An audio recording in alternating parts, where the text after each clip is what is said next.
नमस्कार, आप देख रहे हैं GBN24 और मैं हूं आपके साथ रीशु चौधरी। आइए नजर डालते हैं झारखंड की कुछ अहम खबरों पर।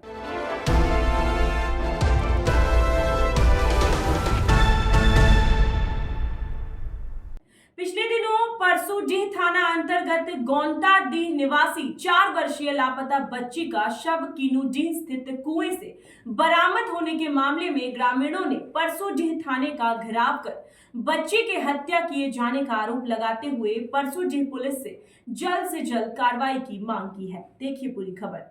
विगत 3 फरवरी को परसूडीह थाना अंतर्गत गोंताडीह निवासी मोइका अल्डा की 4 वर्षीय बेटी चिंदू कुई अपने घर के पास खेल रही थी और अचानक खेलते खेलते घर के पास से गायब हो गई। परिजनों द्वारा काफी खोजबीन करने के बाद भी बच्ची का कहीं पता नहीं चल पाया। इस संबंध में परिजनों ने परसूडीह थाने में मामला भी दर्ज करवाया। सोमवार को सुबह बच्ची का शव परसूडीह थाना अंतर्गत किनुडीह गांव के पास एक कुएं से मिला। शव मिलते ही परिजनों ने बच्ची के साथ अनहोनी की आशंका जताई और आज परसूडीह थाने का ग्रामीणों ने घेराव करते हुए बच्ची के साथ अनहोनी होने की आशंका जताते हुए हत्या का आरोप भी लगाया है। इस संबंध में परिजनों ने जांच कर कड़ी से कड़ी कार्रवाई की मांग की है, अन्यथा उग्र आंदोलन की चेतावनी भी दी। पुलिस के आश्वासन मिलने के बाद ग्रामीण शांत हुए और पुलिसिया कार्रवाई पर भरोसा जताया। आपका बच्ची के साथ क्या हुआ? वो तो हम लोगों तो नहीं बोल सकते क्या हुआ क्या नहीं। हम लोगों तो ढूंढने में तो लगा ही हुआ था। दो तारीख से जो ये हुआ था और आज कितना 5 तारीख जाके मिला तो उतना दिन कहाँ था। उधर तो हम लोगों ने पूरा ढूंढ बान किया, पूरा छानबीन किया। तो अगर वहाँ आता है ना, वहाँ लड़का लोगों वहाँ डेली आता है। डेली हम लोगों भी वही तालाब में नहाने जाता है ना। वहीं डेली हम लोग नहाने जाते हैं, वहाँ पर लड़का लोगों है। उतना दिन वो लोगों को पता नहीं चला। 3-4 दिन के बाद वो लाश मिला वहीं पर, वही कुआं में। तो घर से कैसे चल गई उतना दूर? वो तो नहीं बोल सकते, हम तो ड्यूटी गया हुआ था। आपको आशंका है कि कहीं बच्ची को मार कर फेंक दिया गया है? क्या तो ऐसा तो कहीं गाल से नहीं जाता है। आपको आशंका है कि बच्ची के साथ हत्या हुआ या क्या कुछ गलत हुआ है? हाँ, संख्या में तो ऐसे ही लग रहा हमको। हत्या हुआ है। हाँ है? हाँ। आप कौन हो? हम उसका पिताजी है। क्या नाम हुआ? मेरा मोइका अल्डा। मोइका? विगत दिन 2 फरवरी को 4 साल की बच्ची जो है अपने आंगन से लापता हो जाती है। 5 मिनट के अंदर में ही उसकी मम्मी झाड़ू मारी थी। उसी के क्रम में 5 मिनट के बाद वो बच्ची घर से नहीं मिली और उसी दिन से उनके जो पेरेंट्स है वो लोग खोजबीन कर रहे हैं और इसकी सूचना जो है कि थाना प्रशासन को भी दिया जा चुका था और उसी दिन से प्रशासन भी अपने खोज में लगे हुए हैं और गांव वाले भी अपना स्तर से उनके पेरेंट्स को सहयोग कर रहे थे छानबीन में और नहीं मिले। और कल विगत दिन 5 फरवरी को वो बच्ची गांव से बहुत बाहर एक कुआं में मृत बरामद हुई, एक कुआं के अंदर से, और उनके शरीर पे बहुत सारी चोट के निशाने थी। तो हमें लगता है कि वो बच्ची के साथ कुछ ना कुछ घटना घटी होगी, क्योंकि वहाँ हम लोग भी नहीं जाते, वो कुआं में कोई ज़रूरत भी नहीं पड़ता उधर जाने का।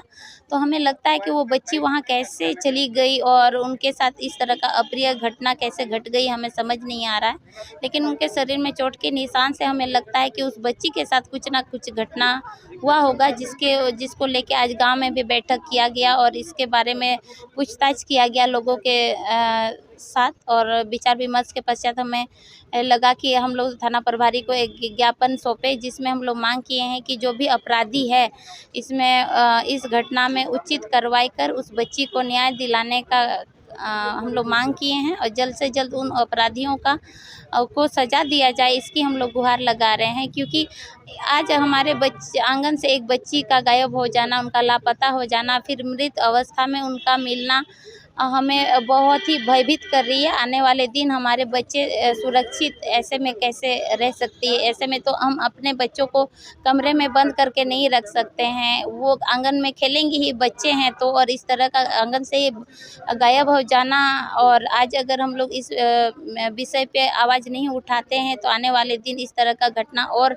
देखने को मिल सकता है। और इसी घटनाओं को अंकुश लगाने के लिए आज गाँव के लोग भी रोष जता रहे हैं और इस अपराधियों को सजा दिलाने की मांग को लेके यहाँ पे आए हैं हम लोग। आपका नाम क्या हुआ था? मेरा नाम है सरस्वती टुडू, मैं दक्षिण करंडी पंचायत की मुखिया।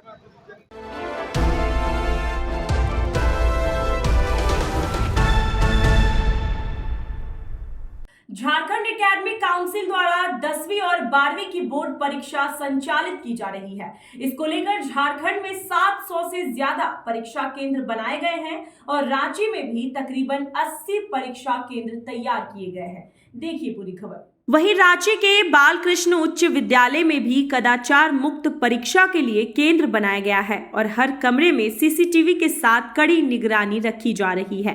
बोर्ड परीक्षा 6 फरवरी से 26 फरवरी तक चलेंगे और परीक्षा के बीच परीक्षा केंद्रों के 200 मीटर दायरे में धारा 144 लागू की गई है। कदाचार मुक्त परीक्षा के लिए सुरक्षाकर्मी भी हर परीक्षा केंद्र में मौजूद है। वहीं विद्यालय की प्रधानाध्यापिका ने बताया कि सभी बच्चे सीसीटीवी की निगरानी में रहेंगे। हर परीक्षा रूम में 2 टीचर मौजूद रहेंगे और पूरी तरीके से कदाचार मुक्त परीक्षा आयोजित की जाएगी। 12वीं की बोर्ड परीक्षा शुरू हो रही है, आपके स्कूल को भी परीक्षा केंद्र बनाया गया है। कदाचार मुक्त परीक्षा कराने के लिए क्या क्या इंतजाम किए हैं? सबसे पहले जो सीसीटीवी है उससे निगरानी की जाएगी और डिप्यूट रहेंगे, यहाँ पर लोग मैजिस्ट्रेट खुद ही रहेंगे सीसीटीवी से देखने के लिए। और बच्चों को ऑलरेडी इंस्ट्रक्शन है और हर बार एग्ज़ाम कंडक्ट कराते हैं, जो जहाँ के बच्चे आते हैं वहाँ भी सेंटर रहता ही है। तो बच्चे हैं, कदाचार मुक्त परीक्षा होगी। कौन कौन से स्कूल के यहाँ सेंटर पड़ा और कितने बच्चे एग्ज़ाम देने के लिए आएंगे? 10 और 12 दोनों आज से शुरुआत करते हैं। हाँ, 10th की परीक्षा मेरे यहाँ आज नहीं थी, आज वोकेशनल सब्जेक्ट है अभी सेकेंड सिटिंग में। 12th की परीक्षा तो वो होगी अभी, और बच्चे हैं अच्छे से एग्ज़ाम देंगे। है नहीं हो बच्चों को और ईमानदारी से एग्ज़ाम दे। बच्चे हैं, इंस्ट्रक्शन दे दिया जाएगा और उन लोगों को गलत पहले ही हम लोग सर्च कर लेंगे, नहीं कदाचार होगी। कितने इन्विजिलेटर रहेंगे और कितने लोग? एक 24 पे एक रहते हैं और एक रूम में 2 मिनिमम रहते हैं, यही है इंस्ट्रक्शन। और जय की परीक्षा है और बेहतरीन तरीके से होगी, कदाचार मुक्त और बढ़िया से परीक्षा। मैं दिव्या सिंह यहाँ की प्रधानाध्यापिका हूँ।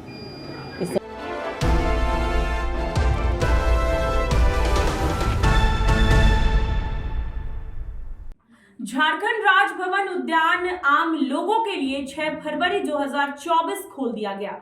उद्यान 12 फरवरी तक सुबह 10 बजे से अपराह्न 3 बजे तक खुला रहेगा। कोई भी व्यक्ति सुबह 10 बजे राजभवन के गेट नंबर 2 से अपना रजिस्ट्रेशन व सुरक्षा जांच कराकर दिन के 1 बजे तक ही अंदर प्रवेश कर सकेंगे। प्रवेश पूरी तरह निःशुल्क होगा। देखिए पूरी खबर।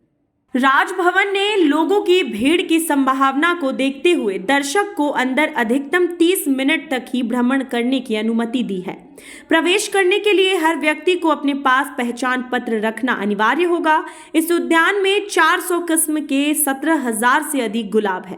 विदेशों से मंगवाए गए फूल सहित भारत पाकिस्तान युद्ध में उपयोग में लाए गए टैंक, बड़ा चरखा, शहीद स्थल आदि आकर्षण का केंद्र है। झारखंड राजभवन लगभग 52 एकड़ में फैला हुआ है। इसका निर्माण 1930 में हुआ था। आम लोगों के लिए सबसे पहले उद्यान वर्ष 2004 में खोला गया था। उस समय सैयद सिब्ते रजी गवर्नर थे। इस उद्यान में 400 किस्म के 17,000 से अधिक गुलाब है। परिसर में कृत्रिम ऑक्टोपस, पहाड़, झरने और दीवारों पर बने सोहराय पेंटिंग्स आकर्षण के केंद्र है। बच्चों के खेलने के लिए चिल्ड्रन पार्क भी है। परिसर में मौसमी फूलों की भरमार भी है। पीला बांस सहित रुद्राक्ष, कल्पतरू आदि के पेड़, आर्किड गार्डन, स्ट्रॉबेरी, संतरा, मौसमी, सेब, चीकू, काजू, जामुन, कपूर, तेजपत्ता, लेमन ग्रास, गुलमर्ग, चंदन, लौंग, कबाब चीनी, दालचीनी, इलायची आदि के पेड़ मौजूद हैं।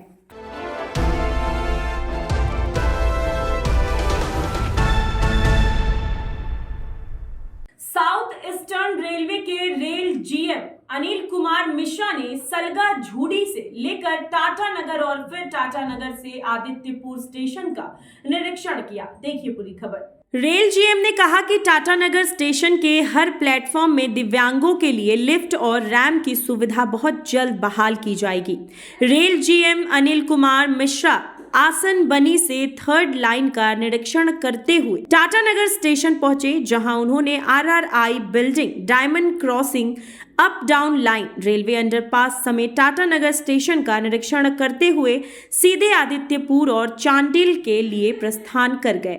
इस दौरान उनके साथ डीआरएम, एआरएम, स्टेशन डायरेक्टर समेत रेलवे के पदाधिकारी व कर्मचारी मुख्य रूप से मौजूद थे। जानकारी देते हुए रेल जीएम अनिल कुमार मिश्रा ने कहा कि खड़गपुर से सलग झूड़ी तक थर्ड लाइन पूरी हो चुकी है और सलग झूड़ी से टाटा नगर होते आदित्यपुर तक थर्ड लाइन का काम होना है।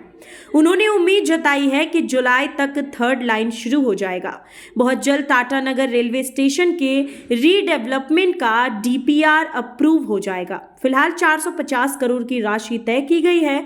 डीपीआर तय होने के बाद राशि में बदलाव हो सकता है।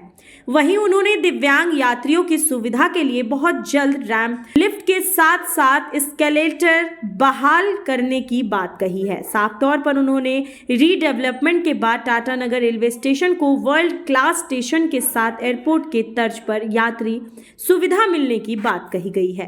से लेकर के और टाटा नगर तक इंस्पेक्शन किए हैं, फिर उसके बाद टाटा नगर से लेकर के और आदित्यपुर होते हुए चांडिल तक इंस्पेक्शन करेंगे। इसमें बेसिकली जो पैसेंजर एमिनिटीज़ का आइटम है और जो इंफ्रास्ट्रक्चर वर्क चल रहे हैं, जो मेन है थर्ड लाइन का, अभी थर्ड लाइन हमारी जो है खड़गपुर से लेकर के सलगाजरी इस तक कमीशन हो गई है। और सलगाजरी इससे जो है सलगाजरी वेस्ट टाटा नगर से होते हुए आदित्यपुर तक थर्ड लाइन कमीशन करना है। उससे यहाँ इस सेक्शन में ट्रेन मोबिलिटी काफ़ी इम्प्रूव हो जाएगी। इसमें दो मेजर यार्ड हैं जिसकी यार्ड निमार्डिंग करनी होगी, टाटा नगर और आदित्यपुर। तो भी आज हम लोगों ने टाटा नगर का एग्जामिन किया, इसको हम लोग प्लान कर रहे हैं कि जून जुलाई तक ये यार्ड कमीशन हो जाएगा। और आदित्यपुर जो है हम लोग कोशिश कर रहे हैं कि अप्रैल में यार्ड कमीशन हो जाएगा। तो होपफुली जिस हिसाब से वर्क प्रोग्रेस है उस हिसाब से जुलाई तक जो है थर्ड लाइन कंप्लीट हो जाएगी। उसके अलावा टाटा नगर एक रेलवे पॉइंट ऑफ व्यू से और पैसेंजर्स के लिए बहुत ही इम्पोर्टेंट स्टेशन है। इसका हम लोग ये मेजर रीडेवलपमेंट में ऑलरेडी ये इंक्लूडेड है और इसका कंसल्टेंसी का कॉन्ट्रैक्ट हम लोगों ने भी अवार्ड किया हुआ है और काफ़ी एडवांस स्टेज पे है। 2 बार फर्म ने प्रेजेंटेशन भी दिया है, अभी विद इन ए वीक को फाइनल प्रेजेंटेशन देगी। उसके बाद प्रपोजल हम लोग रेलवे बोर्ड को सबमिट करते हैं। तो मुझे उम्मीद है कि hopefully with in a month या सो टाटा नगर का भी जो मेजर डेवलपमेंट का भी वर्क जो है डीपीआर बोर्ड से अप्रूव हो जाएगा। एक बार डीपीआर अप्रूव हो गया तो इसका ये है कि वर्क सेंक्शनड है। उसके बाद हम लोग आगे टेंडरिंग का प्लानिंग करेंगे। अरे सर, एक दो समस्या है यात्रियों की, जैसे यहाँ पर किसी भी ओवर ब्रिज पर, फुट ओवर ब्रिज पर रैंप की सुविधा नहीं है। नहीं, वो बिल्कुल या रैंप होना चाहिए या लिफ्ट होना चाहिए। जैसा कि आरपीएफ का है, लाइन क्रॉस करने के आरोप में लोगों को जेल भेजती है, पकड़ती है, फाइन वसूलती है, लेकिन यहाँ व्हील चेयर पर दिव्यांग और नहीं बिल्कुल आपका कहना ठीक है। और यहाँ जो भी और अभी जो नया बन रहा है आपका, उसमें भी रैंप नहीं, ये जो बनी है इसमें भी रैंप नहीं दिखा। तो हर प्लेटफॉर्म पर सुविधा होगी क्या? नहीं, देखिए, या तो रैंप होना चाहिए या लिफ्ट होनी चाहिए। लिफ्ट से भी जो भी दिव्यांग लोग हैं या व्हील चेयर लोग हैं जा सकते हैं। रैंप में काफ़ी जगह कंज्यूम होता है, तो उसमें हमारी प्लेटफॉर्म की जो एरिया है काफ़ी कवर हो जाती है। तो नॉर्मली आजकल रेलवे जो है स्टेयरकेस और लिफ्ट पे के कंस्ट्रक्शन का कार्य कर रही है। लेकिन यहाँ पे जो है जितने भी फुट ओवर ब्रिजेज हैं, अगर हमें लिफ्ट लगानी है तो एक ही फुट ओवर ब्रिजेज के सभी लैंडिंग पे लगाना चाहिए। तो यहाँ पे वो नहीं है जगह के कंस्ट्रेंट की वजह से। लेकिन जो स्टेशन मेजर रीडेवलपमेंट हो रहा है उसमें 36 मीटर चौड़ा रूट प्लाजा आ रहा है, उसमें लिफ्ट की भी व्यवस्था रहेगी, स्लेटर की भी व्यवस्था रहेगी और स्टेयरकेस की भी व्यवस्था। अच्छा, एक समस्या जुफलाई क्रॉसिंग की है, आप लोगों ने शायद टेंडर भी उसका 2-3 महीने पहले निकाल दिया है, लेकिन अभी तक काम शुरू नहीं हो रहा उसमें। कोई जुफलाई railway crossing foot over bridge. नहीं, मतलब समय लगता है। पूरा कॉन्ट्रैक्ट अवार्ड होने के बाद वो डिजाइन ड्राइंग देती है, फिर अप्रूवल रेट भी करती है, फिर फैब्रिकेशन करते हैं। तो जैसे डीआरएम साहब ने बताया कि वो जल्दी वर्क शुरू होगा। सर रीडेवलपमेंट की राशि में कुछ बढ़ोतरी हुई है? नहीं, अभी तो जब डीपीआर अप्रूव, हम लोगों ने करीब 450 करोड़ के आसपास का अभी एस्टिमेट बना है। तो फाइनली जब डीपीआर सैंक्शन होगी उस स्टेज पे मालूम पड़ेगा कि उसकी क्या कास्ट आ रही है। लेकिन जो टाटा नगर के हिसाब से काफ़ी अच्छा स्टेशन बनेगा, वर्ल्ड क्लास और एयरपोर्ट टाइप स्टेशन रहेगा with all amenities. Right, thank you.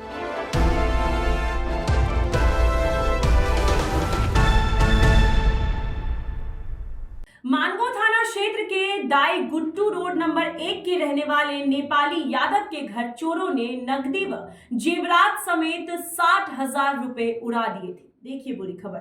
बगल में उनके भतीजे के घर से 17,000 रुपए कीमत का मोबाइल चोरी कर लिया गया था। इसकी जानकारी पुलिस को मिली तो फौरन पुलिस की जीप पर 2 पुलिसकर्मी घटनास्थल पर पहुंचे। जैसे ही वह मौके पर पहुंचे, बगल के खंडहर में कुछ अपराधी ब्राउन शुगर पी रहे थे। नेपाली यादव ने आशंका जाहिर की थी कि जो लोग ब्राउन शुगर यहां आकर पीते हैं, इन्हीं लोगों ने घटना को अंजाम दिया है। इसके बाद पुलिस ने खंडहर की बाउंड्री में कूदकर 3 अपराधियों को पकड़ लिया है। क्या घटना घटी है यहाँ? घटना घटी है कि कई विगत दिनों से यहाँ पे कंटिन्यू चोरी हो रहा है। कभी शिव मंदिर, हमारे पुराना शिव मंदिर सामाजिक है, वहाँ पे सामाजिक मंदिर में पित्तल का सब चीज़ चोरी हो रहा है। फिर इधर पे अभी एक घर पर चोरी हुआ है और 2 दिन से कंटिन्यू हम लोग परेशान हैं। तब मैं रहता हूँ दाई गुट्टू पुराना न्यू शीतला मंदिर पर। तो अभी पुराना शीतला मंदिर की खबर मिलने पर अभी आए हैं। तो प्रशासन के द्वारा बहुत ही अच्छा काम हुआ है। विलम्ब आए लेकिन जितना बगल में नशा पानी करते हैं सब पकड़ाया है। मैं प्रशासन से एक ही विनती करता हूँ कि जल्द से जल्द कार्रवाई हो और अपना काम हो। क्या नाम हुआ आपका? मेरा विशाल ठाकुर हुआ, मानगो प्रखंड के उपाध्यक्ष हूँ। बस। किस पार्टी? कांग्रेस पार्टी। बना समर्थक हूँ कांग्रेस पार्टी से। बहुत ही अच्छा काम हुआ। प्रेस द्वारा भी बहुत ही मुझे सहायता मिला। बस मैं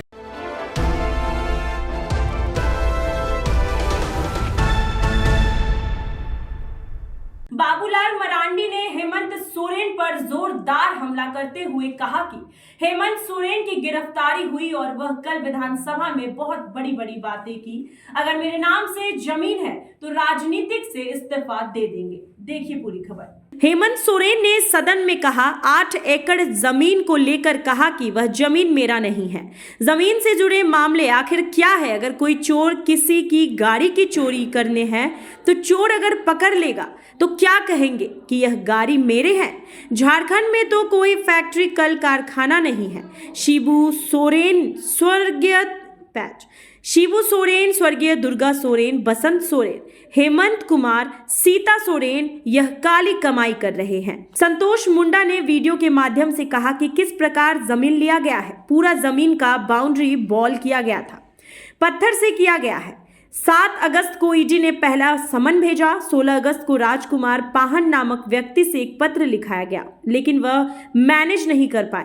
अंचल में लिखा गया। ईडी ने सीबीआई को जांच पड़ताल करने को कहा गया। संतोष पाहन के नाम से यह जमीन दर्ज है और यह जमीन 17 लोगों के नाम से दर्ज है। अंचल के रिपोर्ट ईडी को भेजा। 29 जनवरी को रिपोर्ट भी आ गया।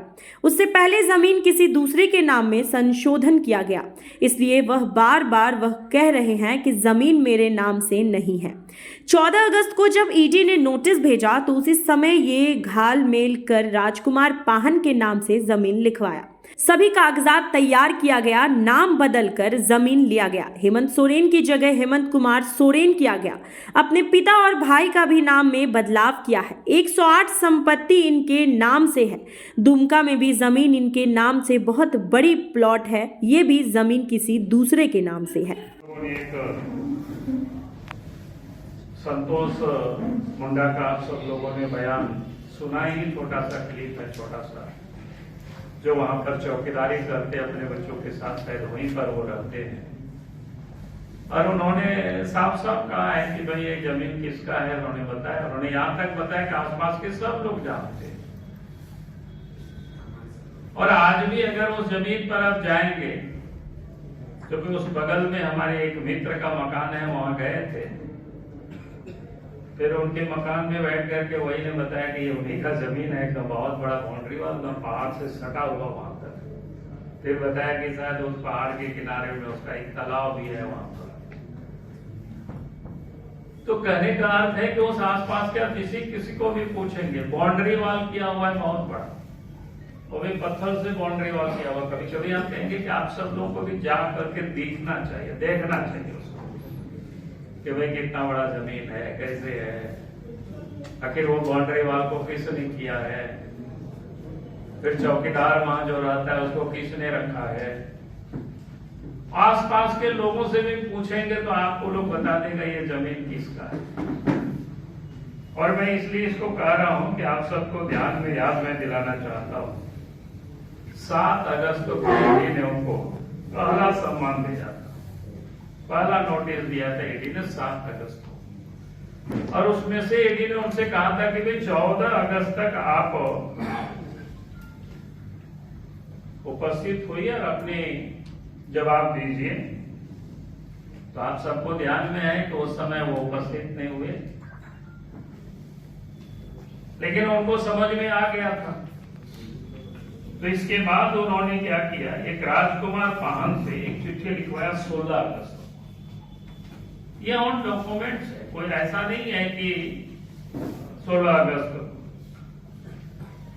एसआर कोर्ट को और ये कहता है कि भाई ये हमारा प्रॉपर्टी है, दूसरे लोगों ने अनाधिकृत रूप से अपने नाम करा लिया है, इसको खारिज करना चाहिए। ये राजकुमार पाल और यानी उनको जमीन से ना निकाला जाए, उनको जमीन वापस किया जाए जो दूसरे लोगों ने उसको किया है। तो उन्हें 16 तारीख को, लेकिन अगस्त से लेकर के मामला फिर देख करके ऐसे ही पड़ा रहा। शायद हेमंत सोरेन को बाकी को लगता था कि आगे हम मैनेज कर लेंगे या कुछ कर लेंगे, लेकिन फिर जब ईडी पर नोटिस होने लगा, मामला जब आगे बढ़ा तो 9 जनवरी को जो एसआर कोर्ट से उसको क्या कहते हैं क्षेत्रीय अधिकारी, ही हमें लगता है क्षेत्रीय अधिकारी से तात्पर्य अंचल से ही उनको लिखा गया। और फिर उन्होंने सर्किल इंस्पेक्टर पुलिस सीआई को उसी दिन 9 तारीख को ही वहां से चिट्ठी आगे बढ़ा दिया सर्किल इंस्पेक्टर को कि भाई ये जमीन के संदर्भ में आप जांच पड़ताल करके हमें दीजिए ताकि वो निर्णय दे सके। फिर 11/1/2024 को उन्होंने अपनी रिपोर्ट सबमिट कर दिया है और उसमें उन्होंने कहा है कि भाई यह जमीन चारों तरफ से बाउंड्री है, वहां संतोष पाहन और वहां क्या बोलते हैं 5-6 साल से वो अपने परिवार के साथ मैंने वहां लोग लगातार बहुत मेहनत कर रहे हैं, बहुत मजे हैं। आज मैंने आप सब लोगों को यहाँ बुलाया है क्योंकि आप सबको ध्यान में है कि इस वक्त श्री हेमंत सोरेन जी की गिरफ्तारी हुई, ईडी के कस्टडी में है। कल वो विधानसभा में पहुंचे थे और विधानसभा में उन्हें बहुत बड़े उन्होंने भाषण दिए और भाषण में मानो इस प्रकार से कह रहे थे कि उन्होंने कुछ किया ही नहीं है और यहाँ तक कि वो चुनौती भी दे डाले कि अगर मेरे नाम से कोई प्रॉपर्टी कोई बता दे, दिखा दे तो हम राजनीति से संन्यास लें। अब पता नहीं कि वो वास्तव में जो लोग कहते हैं ना कि इसी को कहते हैं चोरी भी और सीना चोरी भी। मतलब आदमी चोरी भी करता है, सीना चोरी भी करता है। और उन्होंने 8.5 एकड़ जमीन के बारे में उन्होंने चर्चा की। तो मैं यहाँ थोड़ा उसके बारे में थोड़ी सी बताना चाहता हूँ ताकि आप सबको ध्यान में आना चाहिए हेमंत सोरेन परिवार या शिबू सोरेन परिवार कर सकते हैं। कि मुझे लगता है कि अध्यात्म इन लोगों की गड़बड़ करने की है, फितरत में है उसकी, और गड़बड़ भी करते हैं और उसको स्वीकार भी नहीं करते, और जब पकड़े जाते हैं तो उसको जेल जाना पड़ता है। अतीत की कहानी भी वही है, आप सबको पता है, मैं उसको बार बार नहीं दोहराना चाहता, नहीं तो वो लोग जेल के लोग बड़ा दुखी हो जाते हैं, ये नाम देते हैं। हमारा कोई मकसद ये नहीं होता है कि उन लोगों को दुखी करने, हमारा मकसद इतना ही होता है कि भाई अगर वो इतनी ऊंची आवाज में विधानसभा में हल्ला कर रहे हैं तो हमें लगता है कि जनता को भी जानने का हक है आखिर वो मामला क्या है, और उस जमीन के साथ और जमीन के साथ भी किस प्रकार से उसका जुड़ाव है, ये भी हमें इस बात को समझना चाहिए। अब जिस प्रकार से उन्होंने कल जो कह रहे थे विधानसभा में कि वह मेरा नाम नहीं है, मैं आप सब लोगों के समझ एक बात कहना चाहता हूं। अगर कोई चोर किसी की गाड़ी को चोरी कर ले और फिर अपने घर में, किसी के घर में या अपने घर में वो रख दे और पुलिस जाकर के उसको पकड़ ले, तो क्या कहेंगे, गाड़ी तो मेरे नाम का है नहीं, तो मेरा है नहीं, यही ना चोर कहेंगे उसके अनुसार। तो भाई इस प्रकार का दिया। फिर मनी लॉन्ड्रिंग को क्या करते हैं? तो मनी लॉन्ड्रिंग के तहत उन्होंने जो गड़बड़ी किया है, जो काली कमाई को उन्होंने किस प्रकार से इन्वेस्ट किया है, उसका एक उदाहरण है ये। क्योंकि उनके यहाँ तो कोई फैक्ट्री नहीं है, कोई कल कारखाना नहीं है, सब लोग पॉलिटिक्स में ही है, चाहे शिबू सोरेन हो, चाहे हेमंत सोरेन हो, चाहे पहले दुर्गा सोरेन थे, चाहे सीता सोरेन हो या बसंत सोरेन हो, क्योंकि हम सब लोग जानते हैं कोई उन लोगों की फैक्ट्री है ऐसा तो नहीं है। तो भाई अगर उसके बाद अगर काली कमाई करेंगे तो फिर उसको तो कहीं ना कहीं इन्वेस्ट करेंगे आप, किसी न किसी के नाम से वो इन्वेस्ट करेंगे, और वो इन्वेस्ट जब करते हैं और जब आप पकड़े जाते हैं तो आप कहते हैं तो हमारे नाम से नहीं है।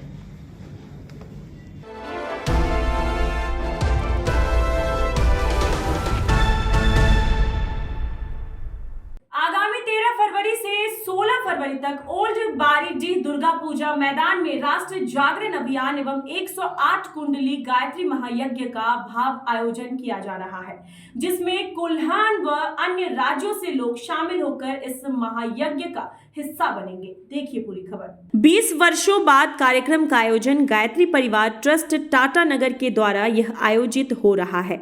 हरिद्वार के शांति कुंज के स्वामी जी के द्वारा 13 फरवरी से 3 दिवसीय 16 फरवरी तक 3 दिवसीय ओल्ड बारीडीह दुर्गा पूजा मैदान में राष्ट्रीय जागरण अभियान एवं 108 कुंडली गायत्री महायज्ञ का आयोजन किया जा रहा है।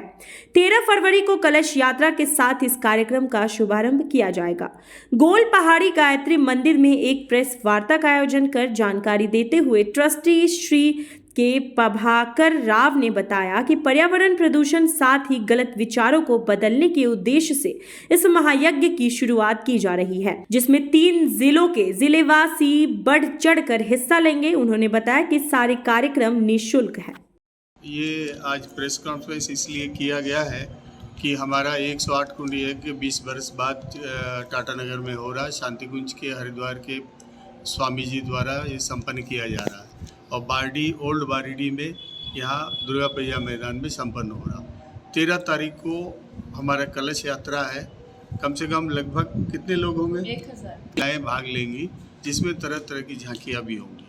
और इस यज्ञ का उद्देश्य, मेन उद्देश्य यही है कि यज्ञ में पर्यावरण और विचारों का प्रदूषण को रोकने के लिए एकमात्र उपाय यही है कि ये पुराने परंपराओं के साथ ही नहीं, और हमारे दशाश्वमेध घाट में भी इसी में भगवान राम का भी यही गुरु वशिष्ठ ने कहा था। तो इस यज्ञ 3 दिन चलेगा। 3 दिन में 108 कुंड रहेगा। इसमें सभी निःशुल्क यहाँ पे भाग ले सकते हैं, कलश यात्रा में भी, यज्ञ में भी, और जितने भी परिजन, जितने भी संप्रदाय के लोग, सभी लोग भाग ले सकते हैं। राज्यों से, विभिन्न राज्यों से कुछ लोग आएंगे, लेकिन कई जिला ये उपजोन स्तर का ये यज्ञ है, जो हमारे उपजोन मतलब 3 जिला मिला के एक उपजोन है। पश्चिमी सिंहभूम, सरायकेला खरसावां और पूर्वी सिंहभूम मिलके ये यज्ञ किया जा रहा है कि वहाँ से सभी परिजन आएंगे। दोनों जगह से तो काफ़ी परिजन आएंगे, बाहर से कुछ लोग आएंगे जो बाहर से आते हैं 108 कुंडी यज्ञ के लिए, कुछ लोग आएंगे। आपका शुभ नाम? मेरा नाम के प्रभाकर राव है, हम मुख्य प्रबंधक ट्रस्टी गायत्री से टाटा नगर।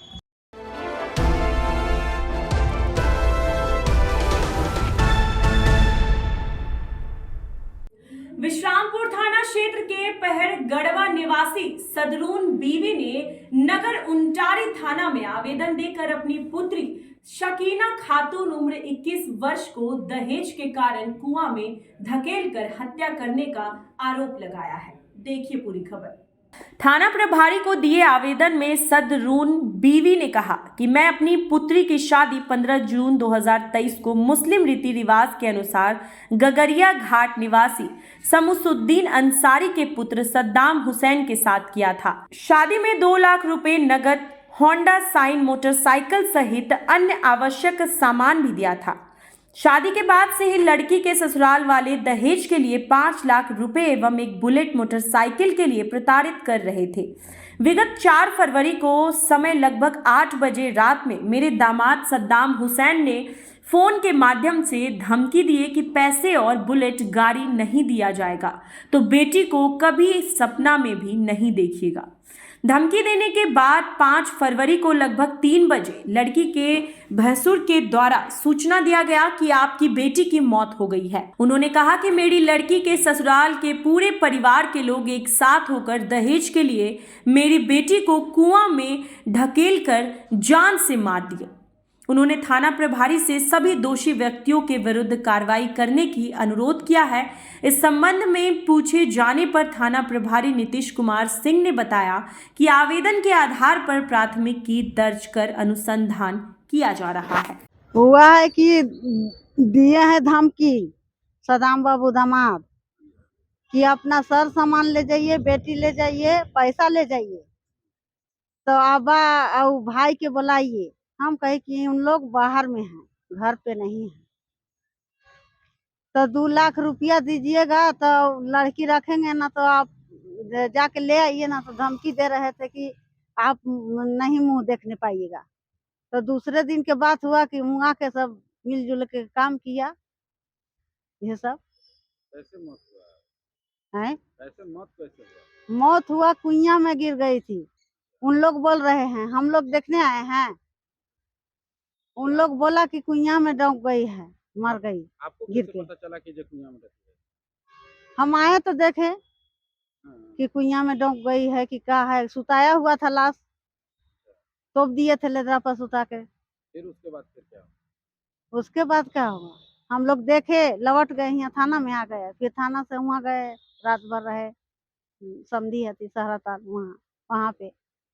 आवेदन में लोग सब परिजन लोग के द्वारा हत्या किया गया है क्या? हाँ, मामला प्रथम दृष्टया क्या लग रहा है? हत्या किया गया है, सब मिला के हत्या किया है। किस किस पे आवेदन दे रहे हैं, किस किस पे केस कर रहे हैं? सब पर कर रहे हैं। मंसूर बाबू और महिला के क्या नाम है, महिला के सदाम बाबू, शमसुद्दीन अंसारी, मजलूम बीबी और ये महिला के कैसे तो नाम है वो। शादी कब हुई थी? शादी पर साल 15 जून के बारात गई थी। 15 जून को शादी की थी। हाँ, साल भी नहीं लगा है, कर्जे भरने में है, अभी भराया नहीं है। सब लगा है रुपया वो देवे, वो उसको बात नहीं कराया। हमको लड़की से ही ज्यादा हमको तकलीफ है कि बात कहा नहीं कराया। का दिक्कत में हमको बेटी के रखा, मुआ दिया। जान के बदला जान देवे ना तो हम जान ले लेंगे, हम नहीं अथी छोड़ेंगे। आपका नाम? सदरून बीबी, बेटी शकीना खातून। अभी के लिए बस इतना ही। झारखंड से जुड़ी ऐसी खबरों को जानने के लिए आप बने रहिए हमारे साथ और देखते रहिए जी मेट्रो।